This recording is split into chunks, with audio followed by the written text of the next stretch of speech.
3 trading session से मुनाफा वसूली अमेरिकन मार्केट्स पे। अपने मार्केट क्या करेंगे सर, ये 18,887 के पास जाते हैं, बस पास ही जाते हैं, उसके बाद पार नहीं जाते।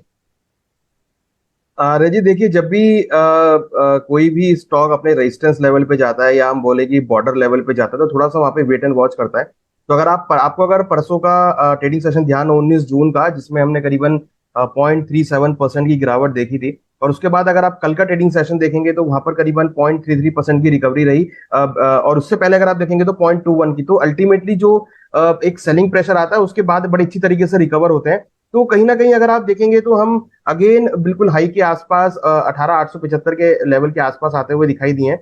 तो कहीं ना कहीं जो मोमेंटम आप देखेंगे तो वो स्लो एंड स्टडी धीरे धीरे ऊपर की तरफ शिफ्ट हो रहा है। हालांकि रेजिस्टेंस के पास आने के बाद मार्केट थोड़ा सा ब्रेक लगाता है, एक कंसोलिडेशन होता है, एक प्रॉफिट बुकिंग होता है, क्योंकि अगर आप अभी देखेंगे तो कोई फ्रेश न्यूज ऐसा नहीं मिल रहा है जो कि मार्केट को स्ट्रांगली सपोर्ट करे।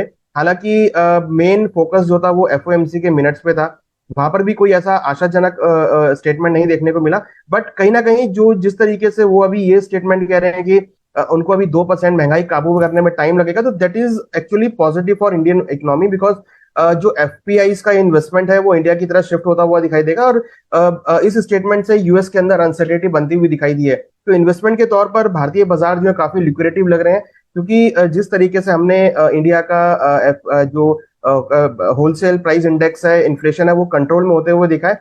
और इनफैक्ट जो इंपॉर्टेंट इवेंट चल रहा है अभी मानसून का, वो बिल्कुल नॉर्मल है। तो कहीं ना कहीं उससे जो इंडियन इकोनॉमी है उसको सपोर्ट मिलेगा। तो मुझे लगता है कि आने वाले टाइम के लिए एफपीआई का जो इन्वेस्टमेंट है वो भारत के शिफ्ट होगा, और यही ट्रिगर पॉइंट आपको ऊपर की तरफ ले जाता हुआ दिखाई देगा। तो आई एम श्योर कि आपको इस महीने में जो मार्केट है वो 18,919 के लेवल को टेस्ट करता हुआ दिखाई देगा। अभी मुझे लगता है कि करीबन 7 से 8 वर्किंग डे है। मुझे लगता है कि कहीं ना कहीं इस महीने में ही आपको एक अच्छा नया हाई निफ्टी में बनता हुआ दिखाई देगा।